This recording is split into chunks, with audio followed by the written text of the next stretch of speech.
एक समय की बात है। एक राज्य में एक प्रतापी राजा राज करता था। एक दिन उसके दरबार में एक विदेशी आगंतुक आया और उसने राजा को एक सुंदर पत्थर उपहार में दिया। राजा वह पत्थर देख बहुत प्रसन्न हुआ। उसने उस पत्थर से भगवान विष्णु की प्रतिमा का निर्माण कर उसे राज्य के मंदिर में स्थापित करने का निर्णय लिया और प्रतिमा निर्माण का कार्य राज्य के महामंत्री को सौंप दिया। महामंत्री गांव के सर्वश्रेष्ठ मूर्तिकार के पास गया और उसे वह पत्थर देते हुए बोला, महाराज, मंदिर में भगवान विष्णु की प्रतिमा स्थापित करना चाहते हैं।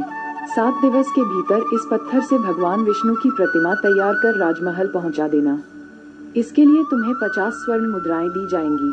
50 स्वर्ण मुद्राओं की बात सुनकर मूर्तिकार खुश हो गया और महामंत्री के जाने के उपरांत प्रतिमा का निर्माण कार्य प्रारंभ करने के उद्देश्य से अपने औजार निकाल लिए।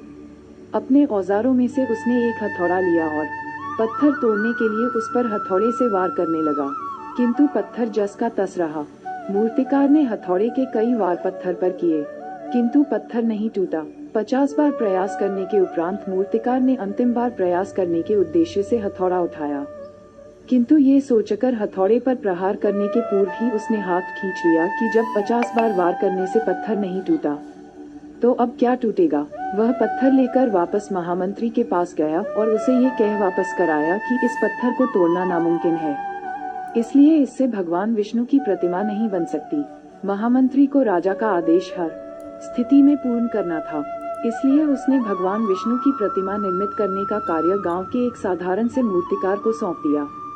पत्थर लेकर मूर्तिकार ने महामंत्री के सामने ही उस पर हथौड़े से प्रहार किया और वह पत्थर एक बार में ही टूट गया। पत्थर टूटने के बाद मूर्तिकार प्रतिमा बनाने में जुट गया। इधर महामंत्री सोचने लगा कि काश पहले मूर्तिकार ने एक अंतिम प्रयास और किया होता तो सफल हो गया होता और 50 स्वर्ण मुद्राओं का हकदार बनता।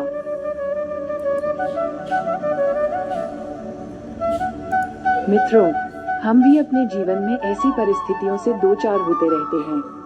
कई बार किसी कार्य को करने के पूर्व या किसी समस्या के सामने आने पर उसका निराकरण करने के पूर्व ही हमारा आत्मविश्वास डगमगा जाता है और हम प्रयास किए बिना ही हार मान लेते हैं। कई बार हम 1-2 प्रयास में असफलता मिलने पर आगे प्रयास करना छोड़ देते हैं, जबकि हो सकता है कि कुछ प्रयास और करने पर कार्य पूर्ण हो जाता या समस्या का समाधान हो जाता। यदि जीवन में सफलता प्राप्त करनी है तो बार बार असफल होने पर भी तब तक प्रयास करना नहीं छोड़ना चाहिए जब तक सफलता नहीं मिल जाती।